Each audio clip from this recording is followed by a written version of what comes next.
She stepped off that wagon with one worn suitcase, no past she'd talk about, and eyes that had survived things she'd never explain. He was a broken man, one bad season from losing it all. Neither of them was looking for anything. But sometimes, the thing that saves you shows up before you even know you're drowning. This channel is a home for the timeless stories of the Old West: fierce love, stubborn hope, the tenderness between a mother and her child, and the strangers who walk into our lives and become family. What Clara and Ethan teach us is this: the people who restore your faith in life rarely arrive when it's convenient, but they always arrive exactly on time. If you believe in that kind of love, give this video a like, leave a comment, share it with someone who's lost faith lately, and subscribe so you never miss a story that reminds you what really matters. Now, back to Ethan's choice. The day Clara Bennett showed up, Ethan was pretending to fix a horseshoe, avoiding the fact he was desperate enough to hire a cook from town. She stepped off the wagon, a single suitcase in her hand. She did not look like the desperate women who usually took these jobs. "I need to know if you can cook," Ethan grumbled, finally looking up. The last one nearly burned the place down. Clara met his gaze. "Mr. Cole, I am tired and hungry. You are desperate. Why don't we just skip the games and you show me to the kitchen?" Ethan was stunned. Nobody had talked to him that way in a long time. The weight of the failing ranch had made him a hard man. Finally, he just said, "It is not much of a kitchen." She was right. The cookhouse was a complete disaster. Old food was stuck to everything, and mice had moved into the flour. Any other person would have left. Clara just set down her bag and rolled up her sleeves. Ethan admitted that his last few cooks had been ranch hands who lost a bet. "I am cooking for just you for now," he said, "but I am hoping to have a crew of 8 soon." Clara looked him square in the eye. "Hoping is what you do when you have already lost. Planning is what you do to win." For the first time in years, Ethan felt something stir inside him. "I will have a crew," he said. That night, Ethan ate a beef stew that tasted like hope. He sat all alone at a long, empty table that used to feed 20 men. He watched Clara clean the filthy kitchen, and she never once asked if he liked the food. She already knew it was good. "You did not learn to cook like this on a ranch," Ethan said. She did not answer right away. "Look," he finally said, "I am losing this place because I cannot make people stay. If you are just going to leave too, I need to know now." Clara finally turned around. "I worked in a big hotel kitchen in Chicago," she said quietly. "I cooked for 300 people a night." Before he could ask why she left, she added, "Sometimes leaving is the only way to survive." She went back to her work, leaving Ethan to think. His father always told him not to trust people with secrets, but his father's way was bankrupting the ranch. The next morning, he found Clara outside planting a vegetable garden in the dirt. "It is too early to plant," he said. She just smiled. "I am planning now, not hoping later. We are short on cash for supplies," he warned her. Clara looked up from the ground. "I know, I looked at your account books. You are paying twice as much as you should for bad supplies." Ethan's jaw got tight. "I handle the accounts." Clara just nodded. "Well, that can be fixed. Let me handle the suppliers." Ethan wanted to tell her no, but his pride had already cost him too much. He had to trust someone. 3 days later, Ethan was in town with a new shopping list from Clara. She had found better deals that would save him almost 30%. Standing in the store, he felt like he was not alone for the first time in years. Just then, a voice called his name. It was Jack Morrison, an old cowboy. "Ethan! Heard things are changing out at your place. A fella told me your new cook fed him the best meal of his life." Ethan Cole was one bad winter away from losing his daddy's ranch. He figured his father was right all along. You just can't trust people to stick around when things get tough. But then Clara Bennett showed up looking for a cooking job, and something told him to take a chance. This story is about how trusting the right person can save more than just a piece of land. It can save your soul. Pay attention because sometimes the biggest risks give the best rewards. Word got around that the Silver Ridge Ranch had a cook who could make a tough steak taste like Sunday dinner. Before long, Ethan had a full crew again. They didn't come for the pay, they came for Clara's cooking and her kindness. She knew every man's name, asked about their kids, and was even teaching the 15-year-old stable boy, Tommy, how to read. The whole ranch started to feel like a family. One night, Ethan found her working on the supply accounts. He told her she had changed everything, that she'd proved his father's bitter warnings wrong. He nearly said more, but she stopped him, saying she wouldn't be staying forever. The words hung in the air, and Ethan knew he was in deep. He didn't just need a cook, he needed her. A couple of weeks later, a telegram arrived. The moment Clara saw it, all the color drained from her face. Her voice was just a whisper when she confessed she was on the run. A powerful man from Chicago, Nathaniel Crow, was hunting her. She was supposed to testify about the terrible things he'd done, but his reach was long, and he had found her. Clara was ready to run again, telling Ethan he couldn't get involved. But Ethan looked at this woman who had brought his ranch and his heart back to life. He remembered his father dying alone and bitter, and he refused to make that same mistake. He told her, "I know enough. You're a good person, and I'm not letting anyone hurt you without a fight." Ethan laid it all out for his crew. He told them they could ride out, no hard feelings because this wasn't their fight. But Jack spoke for everyone. He said, "Boss, Clara treated us like family. That makes this our fight too." Not a single man left. They were all in it together. 3 days later, Crow and his men attacked at dusk. They set the barn on fire, trying to smoke Ethan's crew out of the main house. But Jack had already set the horses free, sending them scattering into the night. As bullets hammered the walls, Clara tended to young Tommy, who'd taken a shot to the shoulder. She looked at Ethan and said, "We can't hold out forever." Clara couldn't believe her eyes. Cowboys she'd only known a month were fixing to lay their lives on the line for her. She asked Ethan why. He said it's simple. Because you showed him what a family feels like, and families protect their own. They spent the next 3 days turning that ranch into a fortress. On the third evening, Nathaniel Crow finally showed up. He didn't look like a monster. He looked like big city money, all tailored suits and shiny boots. A man who owned folks but had never done a lick of real work himself. The 6 men with him, though, they were pure trouble. "Mr. Cole, I presume," Crow said, his voice slick as oil. "I believe you have something that belongs to me." Ethan stood his ground, rifle held easy. "Don't recall taking anything of yours." Crow just smiled a cold smile.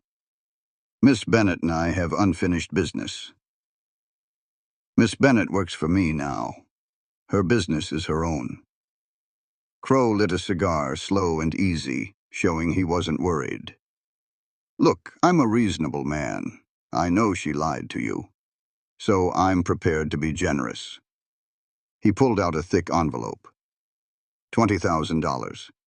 More than enough to save this sorry ranch. $20,000. That amount of money could fix everything, pay off every debt, and then some. It was a lifeline.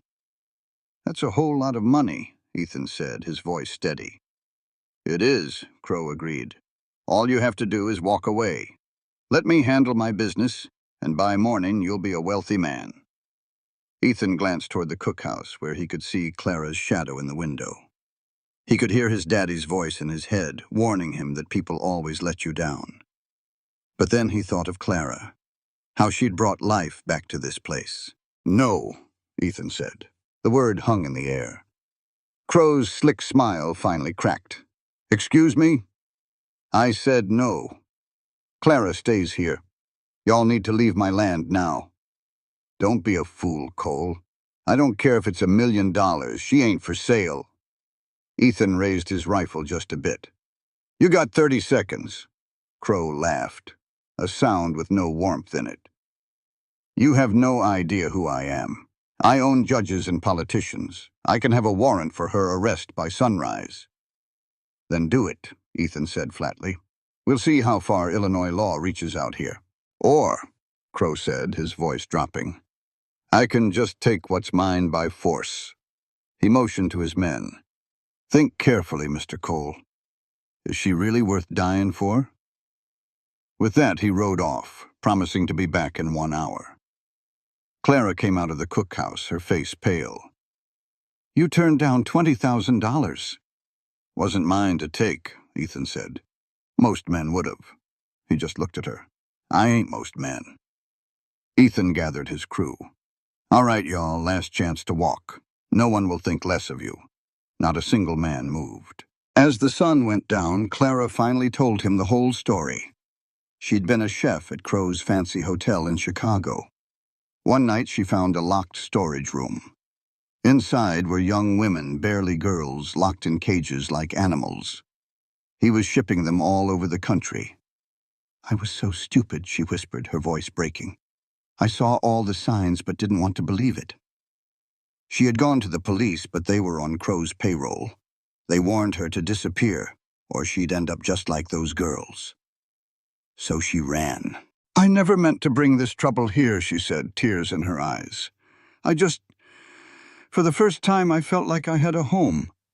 Before Ethan could say anything, she hurried off to check the ammunition. Just as darkness fell, the attack came. Gunfire erupted from all sides. The next few minutes were pure chaos of noise and splintering wood. The men held their ground, but they were outnumbered. Then a cry cut through the noise. Young Tommy went down, clutching a bloody shoulder. He was just a boy. That's when Ethan's resolve turned from defense to offense. He saw red. This wasn't about land anymore. It was about protecting his family. As Crow's men pushed forward, Clara burst from the barn, not with a gun, but with ledgers she'd seen Crow's men stash in his saddlebag earlier. She held them up. It's all in here, Nathaniel. Every name, every date, every girl you sold. For the first time, Crow looked scared. That hesitation was all Ethan needed. His men pushed back hard, capturing 2 of the hired guns and forcing the rest into a full retreat. Crow was caught, his whole evil operation exposed. The ranch was safe. Standing on the porch, watching the sunrise, Clara finally felt like she was home. And Ethan knew right then that some things are worth more than all the money in the world. Ethan just grinned. He told Jack, "They want a fire? Let's give 'em a stampede." While Crow's men were focused on the house, Jack and 2 others snuck out and spooked the entire herd of cattle. The thunder of hooves was the last thing Crow's men expected. They were scattered and captured. Ethan showed everyone that day that his father was wrong. You can trust people, you just have to find the right ones to fight beside you. And he and Clara, well, they started building a life right there on the land they saved together. Through the smoke, Ethan saw Crow just watching his hired guns do his dirty work. The coward. One of the hands yelled they had to talk before the whole place turned to ash.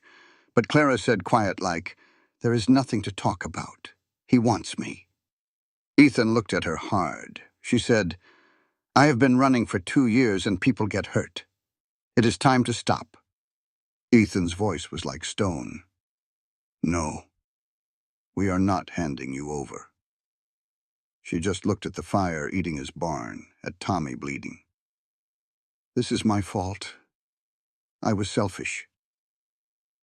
"You stayed because I asked you to," he said, stopping himself before he said too much more. Then the front door busted clean off its hinges. A man twice Ethan's size came at him. They fought hard, and Ethan tasted his own blood. Then Clara was there, swinging a big iron skillet that dropped the man cold. But in the chaos, another man grabbed young Tommy, pressing a pistol to his head. "Stop, or the boy is gone." The whole room went still. Nathaniel Crow strolled in through the busted door frame. "Now," he said with a slick grin, "we can talk." "Let the boy go," Ethan growled. Crow just looked at Clara. "This is over, my dear. You come back to Chicago with me, and I will call off my men. Everyone here lives." He pointed a thumb at the burning barn. "Or not." Clara looked from Tommy's scared face to Ethan's. "If I go, you leave them all alone?" "You have my word," Crow said. Ethan snorted. "Your word is not worth a cup of spit." Crow just smiled. Fine, I will put it in writing. I will drop all claims against this ranch if you return to Chicago to face the charges. What charges? Ethan demanded. She reported your crimes. Not according to the law, Crow said, holding up a paper. She is wanted for theft and fraud. I have a warrant. But all that goes away if she agrees to forget what she thought she saw. I saw you cage up girls, she said, her voice shaking. Crow's face went hard. My word against yours. Sign this, and everyone is safe. If not, you are a fugitive, and he is a criminal for hiding you. They will take everything. It is over, Ethan, she said, her voice full of sorrow. I am sorry I brought this here. She walked toward Crow, and something inside Ethan just shattered. It was all wrong, but Crow had the law, the money, and the guns. What could they do? Crow grabbed her arm. A wise choice. Then a massive boom from outside shook the whole house. Everyone ran to the windows. 3 of Crow's wagons were a bonfire, and a woman they had never seen held a torch and a rifle. Who in the hell is that? Crow hollered. Clara whispered, Elizabeth. Hope, sudden and bright, lit up her face. Well, that journalist, Elizabeth, showing up meant trouble was brewing. Sure enough, a posse of federal marshals rode in, not Crow's hired guns. Crow went pale as a sheet. That ain't possible, he sputtered. I own the law back in Chicago. But Elizabeth held up a leather bag, grinning. You forgot about me, she said, tapping 5 months of proof against him. The head lawman got off his horse. Nathaniel Crow, you're under arrest for a list of sins long enough to choke a horse. Crow's men knew a losing fight and dropped their guns. But Crow, he grabbed Clara, desperate. I'll kill her, he screamed. Ethan didn't even think. He closed the distance in a heartbeat and laid Crow out cold with one punch fueled by pure rage. That's for my barn, Ethan growled as the marshal slapped irons on the man. Clara just stood there, shaken like a leaf, while Elizabeth ran to hug her. How'd you find me? Clara whispered. Elizabeth smiled. Been on his trail for months. When he lit out of Chicago, I called the feds. It's over, Clara. You're free. Free. The word echoed across the ruined ranch. She looked at the smoldering barn and the bullet-riddled house and just started crying and laughing all at once. Ethan felt a pang in his chest. She was free to go anywhere, and she sure didn't need a broke rancher like him. But when she turned and looked at him, her eyes stole the air from his lungs. You fought for me, she said softly, when it cost you everything. He tried to grin. Ain't lost it all yet, and it makes for one hell of a story. He cleared his throat. Clara, you can go on back to Chicago now. Live a real life. She stepped right up to him. What if I don't want to go back? Ethan's heart nearly stopped. Chicago was never my home, she said, gesturing at the wreckage. Here, I found folks who'd fight for me. I found a reason to stay. He shook his head. Clara, think about this. This ranch is barely hanging on. I can't give you a fancy life. She took his hands in hers. I don't want fancy. I want to help rebuild this place, to make it something your daddy would be proud of. If you'll have me. Ethan looked at this woman, who'd been through hell and back, and still chose to be kind. Who could have anything but chose the ruins of his life? I ain't good with words, he said, his voice thick. I'm stubborn as a mule. I can handle stubborn, she whispered. He took a shaky breath. I don't just want you staying on as a cook, Clara. Stay because maybe I mean something to you. A smile bloomed on her face like a sunrise. You foolish, wonderful man, she said. You mean everything. And then she kissed him, right there in front of God and everybody. That's when Ethan finally understood what his father never did. Trust wasn't about avoiding pain. It was about finding someone worth the risk. When they came up for air, Elizabeth broke the silence. Well, I reckon you won't be needing that ticket back to Chicago, Clara. Clara, blushing but not letting go of Ethan's hand, just said, I think I'll stay right here. But the lead marshal, a hard-faced man named Carson, walked over. Mr. Cole, there's going to be an investigation into all this. We'll need statements from everyone. Ethan's gut tightened. Are we in some kind of trouble? Carson's eyes swept over the mess. Depends. I'd suggest you get a good lawyer. After the lawmen left with their prisoners, the reality of it all sank in. The barn was ash. The house was full of holes. And young Tommy was sitting on the porch steps, bleeding through a makeshift bandage. We got to get him to a doctor, Clara said, all business. Town's 15 miles off, Jack said grimly, and most of the horses scattered. Then we ride double, Clara ordered, already taking charge. Pete, you take Tommy. An hour later, they stumbled into the office of Dr. Judith Martinez, a woman who looked tougher than a $2 steak. She took one look at the boy and got to work. Gunshot, she grunted. What in the hell happened? For the next 2 hours, she patched Tommy up, talking about frontier foolishness the whole time. Clara helped her, steady as a rock. He's lucky, the doctor finally said, wiping her hands. An inch either way and he'd be dead or maimed for life. Tommy was passed out from the pain. Ethan looked at the boy's pale face and felt a wave of guilt. This is my fault. Don't you dare start that, Clara said, her voice sharp. Tommy made his own choice to stay and fight. Outside, the sun was coming up. A whole night had gone by. We ought to head back, Ethan said. Not yet, Clara said, gently turning him to face her. You're hurt too. She started cleaning the cuts on his face, her touch soft but sure. He could see how tired she was, the weight of it all finally showing in her eyes. Thank you, he said quietly. For everything. Her hands stilled on his face. Where else would I be? He met her gaze. Anywhere you want. You're free, Clara. She smiled, a small, sure thing. I know, she said, and I'm choosing to be right here. This is my home now. I am Howard Blackwell, said an older fella in a suit the next morning. I own the bank. Heard you had some trouble. Ethan knew this was not a friendly visit. What can I do for you? Your loan payment is due, Blackwell said, all business. $500. With all this damage, I am concerned.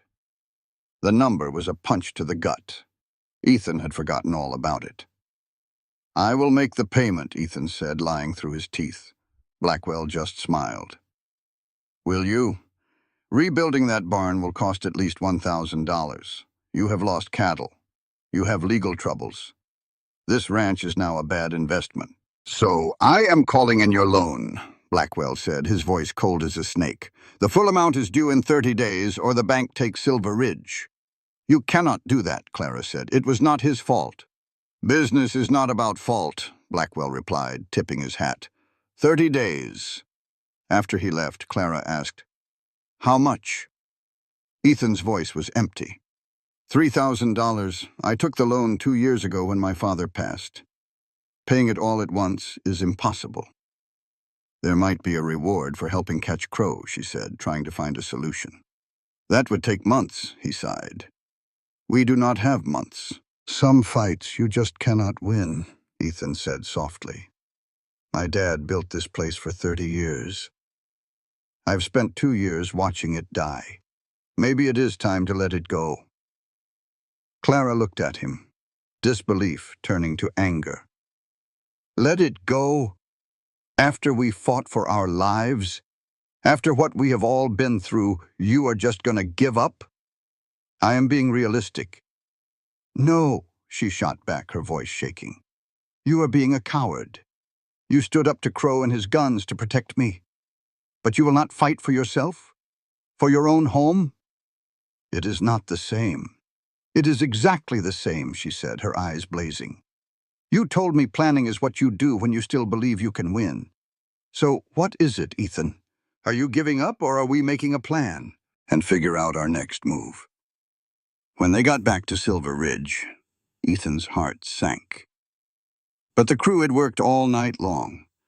The barn was cleared, The scattered horses were rounded up, and Jack was already fixing the windows on the main house. Jack saw them ride in. "Boss, you're back. How is Tommy?" "He'll pull through," Ethan said. "Doctor says he needs to rest up." "We can handle it," Jack said, then hesitated. "Look, we all know things are tight. You probably can't make payroll right now, but we ain't leaving. We're staying on." Ethan just nodded, his throat too tight for words. Clara stepped up. "All right, y'all, let's make it count. The main house is damaged, but we can live in it. We lost a few horses, but most are fine. The real problem," Jack said, "is we're flat broke. Even with us working for free, we need supplies. That takes cash." "What about the cattle?" Pete asked. "The spring drive is 6 weeks away." "That's too long," Ethan said. "The bank wants their money in 30 days. Clara, who'd been doing some ciphering, looked up. "What if we move the drive up?" Everyone just stared at her. "That's crazy," Jack said. "The cattle ain't ready, and the buyers aren't in place." "Then we don't use the old routes," she said. "We drive them straight to the railhead at Billings." "That's 300 miles of rough country," Ethan said. "But if it works, we get paid right away.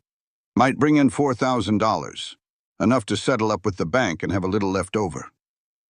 "Then that's the plan," Clara stated. "It's too dangerous, Clara. Early drives are a gamble. And staying here is a sure loss," she shot back. "This gives us a fighting chance. Are you with me?" Ethan looked at the faces of his crew, men willing to risk it all for him. "All right," he said. "We do the drive." For the next week, the ranch was a beehive of activity. They gathered 200 head of cattle, repaired saddles, and used the last of their credit for supplies. Clara worked from sunup to sundown, preparing food for the long trail. Tommy, barely healed, insisted on coming along. "I took a bullet for this ranch," he said. "I'm seeing it through." "You're just a kid with one good arm," Ethan argued. "And you need every hand you can get," Tommy shot back. "Don't leave me behind, boss." Ethan glanced at Clara, who just smiled. "He's part of the crew, Ethan. It's his choice." 3 days before they left, Elizabeth brought news. The government was offering a $10,000 reward for information on Crow, but it wouldn't pay out for months. "I'm sorry," she said, but then handed Clara an envelope. "This is from the girls you saved. They wanted you to have it." Clara's hands trembled as she opened it. Inside was $300 and a letter. She read it, tears rolling down her cheeks. "What's it say?" Ethan asked softly. "It says thank you," she whispered, her voice thick with emotion. "It says they're praying for us." $300, Jack said quietly. "That's a start." "It's more than a start," Clara said, wiping her eyes. "It's a reminder of what we're fighting for." That night, Ethan found Clara packing the last of the supplies. "You don't have to go on this drive," he told her. "It's going to be hard. You could stay here." "Are you trying to protect me or get rid of me?" she asked. "Protect you. Always."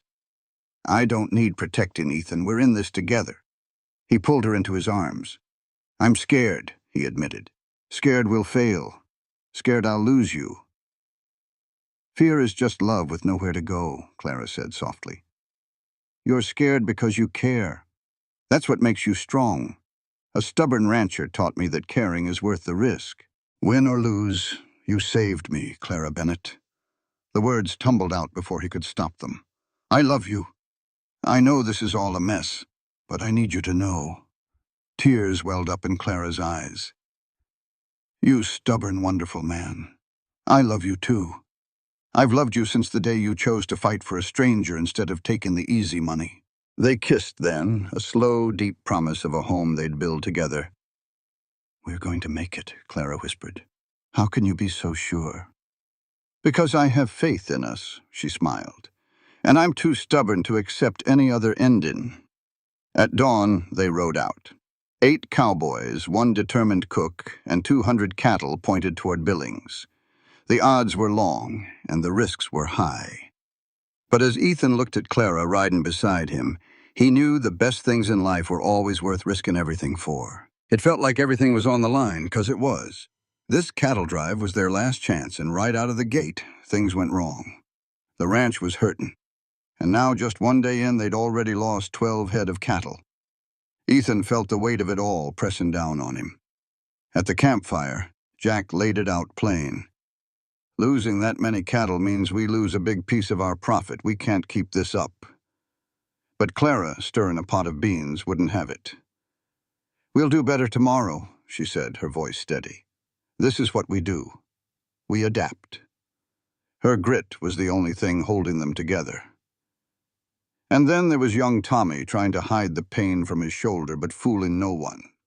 Clara patched him up, her face tight with worry. "You ought to head back, son," she told him. "Let the doc fix you up right." Tommy just shook his head, teeth gritted. "No, ma'am. Y'all saved me. I'm not quitting on you now." Ethan understood that kind of pride. Sometimes it's all a man's got. The next day, a surprise storm rolled in, cold and mean. The freezing rain turned the trail to mud and spooked the herd, costing them another 8 animals. Tempers were short. Pete muttered, "This is crazy. We're going to get ourselves killed." Ethan snapped back. "Then ride on back. No one's making you stay." The words were harsh, but Ethan felt the truth in them. This whole thing was a fool's errand, but it was their only one. That night, Clara found him watching the herd in the dark. "You're pushing them too hard, Ethan. You're pushing everyone too hard." He sighed, the cold seeping into his bones. "I know." She stepped closer, not minding the rain. "I'm fighting for our future. Not just yours, but ours. Every mile we make is a mile toward saving that ranch. That's not help. That's an investment." He pulled her in, needing her strength. "What if we lose it all?" he asked. "We only fail if we give up," she whispered and kissed him. "Now get some sleep. Tomorrow's the river."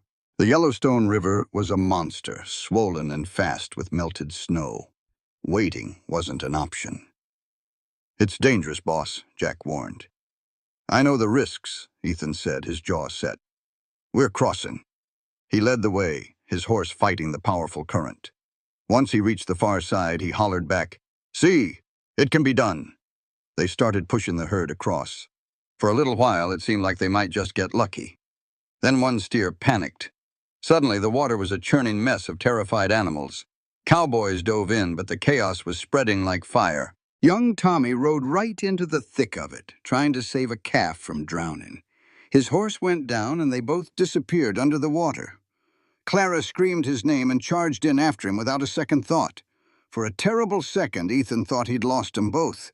But then Jack's rope flew, catching Clara's saddle horn, and the other men helped haul them all to shore. Tommy coughed up river water, shaking but alive. "You crazy, brave kid," Clara cried. He just grinned weakly. "I saved the calf." And sure enough, the little thing was scrambling onto the bank. They had lost 32 cattle, a hard blow. But looking at that boy and that calf, Ethan knew they weren't beat. Not by a long shot. They learned right then that you don't measure success by what you lose, but by what you refuse to let go of. Pete's words were grim. "We do not have enough cattle left to pay off that loan." They were down to 150 head. That was not nearly enough. "We keep going," Ethan said, his voice like cold steel. "Turning back now means we lose it all for certain. If we push on, we still have a chance. My father clawed this ranch from dust and rock. He never quit. And I will be damned if I am the son who surrenders because the river is running high." The crew saw his resolve. "All right, boss," Jack said. "We are with you to Billings." That night, infection set fire to Tommy's wound. The boy grew delirious. "I am sorry, boss," he mumbled. "I tried to save them. I tried." "I know, son," Ethan soothed, wiping the boy's forehead. "You did real good." "Do not let them take the ranch," Tommy pleaded. "Promise me." "I promise." Clara pulled Ethan away. "He needs a doctor or he will die. The nearest town is 40 miles north." "We would lose 2 days," Ethan said, his voice breaking. "If we lose 2 days, we lose the ranch." Then he took that bullet for nothing. "I hate that you are right," she said, tears in her eyes. Around 3 in the morning, the fever finally broke. Tommy woke, weak but clear-eyed. "Did we lose the herd?" he whispered. "Not yet," Ethan told him. "We are still fighting." "Good," Tommy said. "Do not ever stop fighting, boss." Have you ever felt like the whole world was pushing you into a corner? That's exactly where Ethan Cole was, driving his herd across some mighty tough country. The bank was fixing to take his ranch, and he only had 12 days to get his cattle to Billings. It was a hard ride, but things got even harder when they ran head-on into another cattle drive. The other foreman was ready for a fight, but Ethan's partner, Clara, stepped right between them. She had a better idea. With a calm voice, she convinced them to split the trail and pass each other peacefully. Her smarts saved them from a nasty fight and proved that a cool head beats a hot temper every time. But their good luck ran out. On the 11th day, they woke up to find 20 head of cattle had been stolen right out from under them. Ethan saw red. He was not about to let some thieves steal his family's future. He decided to chase them down, splitting his crew. It was a huge risk, but Clara refused to let him go alone. She told him, "You need someone watching your back." And that was the end of that argument. They rode hard, tracking the rustlers for 6 long hours until they found them camped in a ravine. They were cooking up some of their stolen beef without a care in the world. Ethan was ready to charge in right then and there, but Clara put a hand on his arm. She said, "Ethan, rushing in angry is how people get killed. We wait. We plan. We win this thing smart." He listened to her. That night, they moved in like shadows and surprised the 4 rustlers completely. Ethan made it clear. "That is my cattle you stole," he said, his voice cold as ice. "You are going to leave your weapons, leave the beef, and walk away. Count yourselves lucky I do not see you hang for this." The thieves knew he meant business. They tucked tail and ran. Ethan and Clara recovered all 20 animals and rode through the night to rejoin the main herd. They made it to Billings with just 2 hours to spare. But their troubles were not over. The cattle buyer, a man named Morrison, saw how worn out the animals were. He made a rock-bottom offer of $18 a head. It was nowhere near enough to save the ranch. Ethan's heart sank. But that is when Clara stepped forward. She did not just see tired animals. She saw survivors. "Sir, this is not a weak herd," she said. "This is the toughest herd you will see all year." Her words had power. Morrison raised his offer to $21 a head. It came to $3,018. It was enough to pay off the loan, with $18 left over. They had saved the ranch. It just goes to show the toughest fights are won not with strength, but with heart, and a whole lot of smarts. Ethan felt his knees go weak, but Clara held his arm. Tears streamed down her face. "We won," she whispered. "We beat them all." The crew whooped and hollered, but Ethan could only see Clara, this woman who had fought beside him, who had believed in him, who had saved him in every way that mattered. "Marry me," he said, "right here in Billings. I am not waiting another day." She laughed through her tears. "Ethan Cole, that is the worst proposal I have ever heard. It is the only one I have got. Then yes, you stubborn, impossible man, I will marry you." And there, among the tired cowboys and restless cattle, he kissed the woman who had saved his ranch and his soul.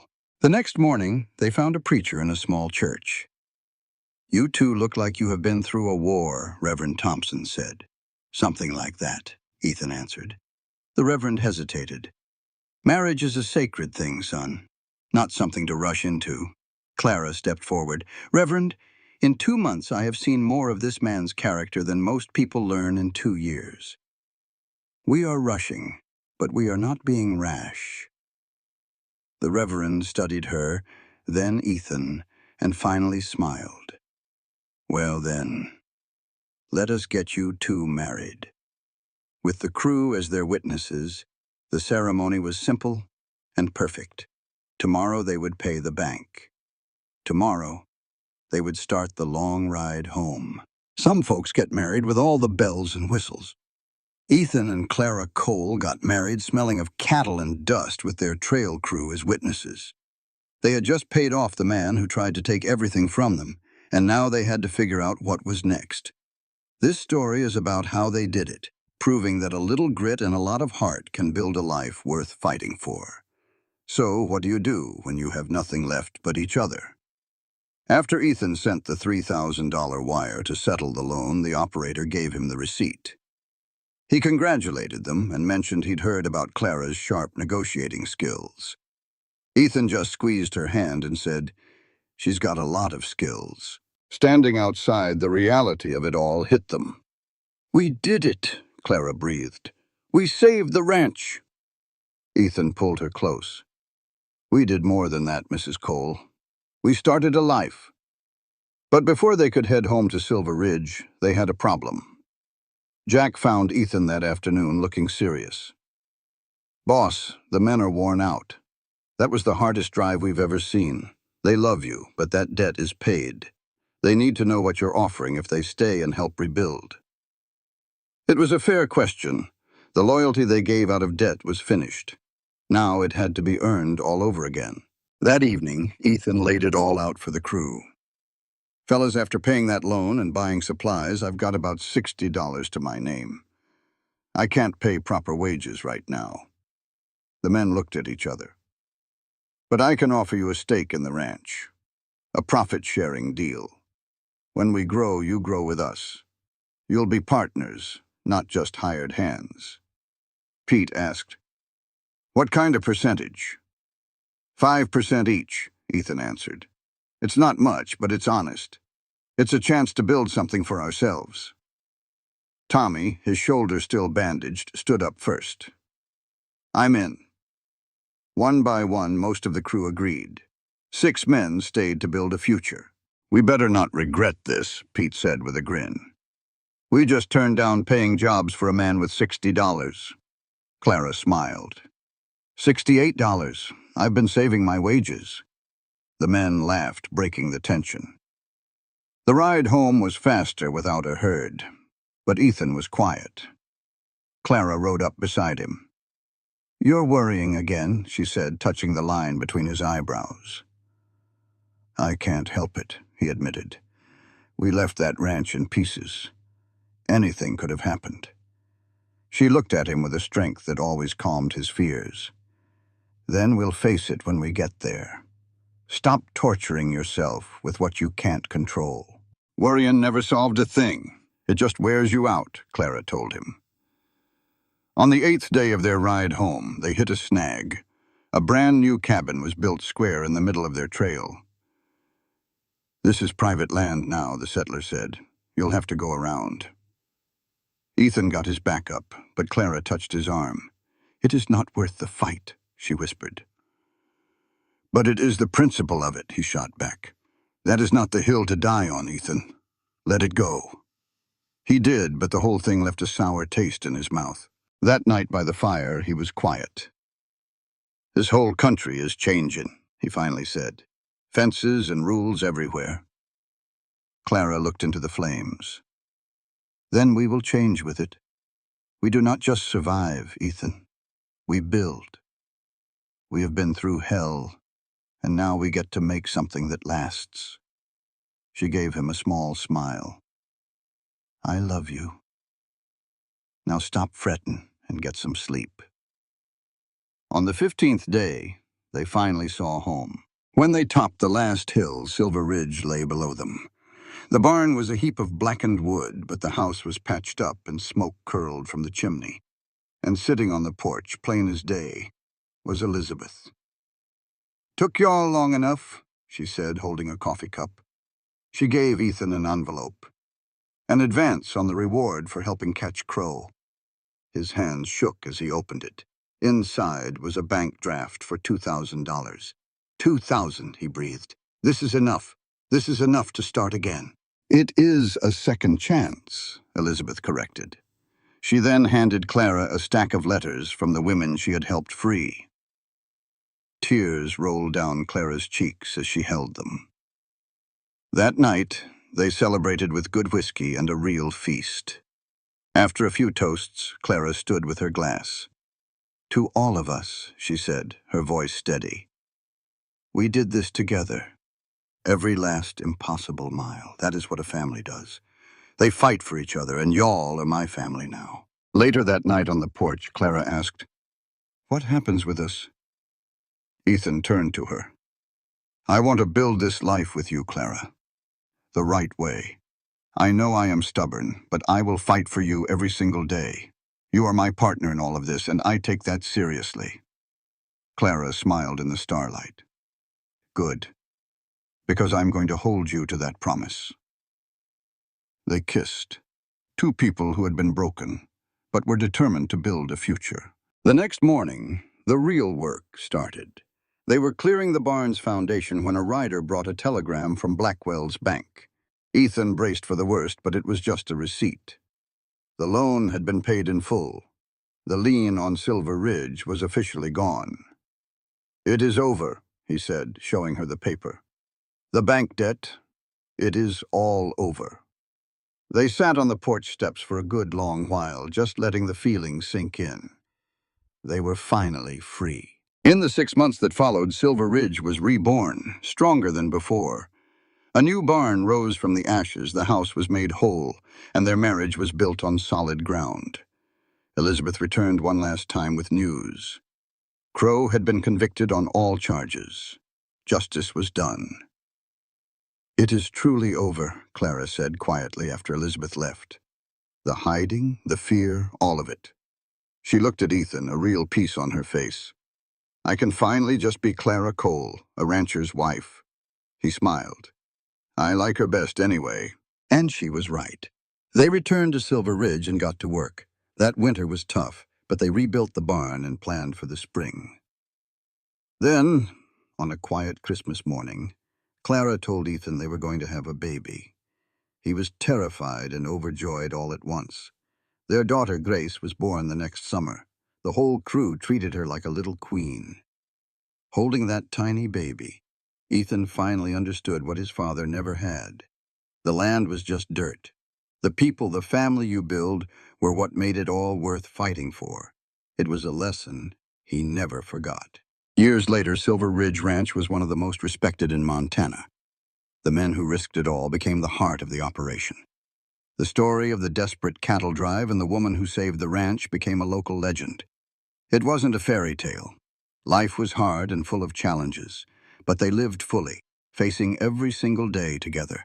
They proved that the best things in life are not built on safety or certainty. They are built on courage and the stubborn will to fight for what you love, side by side. That was the real legacy of Ethan and Clara Cole. They showed everyone that the greatest love stories don't just have happy endings.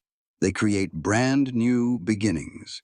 This content was carefully researched, developed, and manually edited by our team to deliver meaningful stories with valuable life lessons. Every narrative is crafted to entertain, inspire, and empower our audience. We believe that great stories can change lives, and we are committed to bringing you content that matters. Thank you for being part of our community.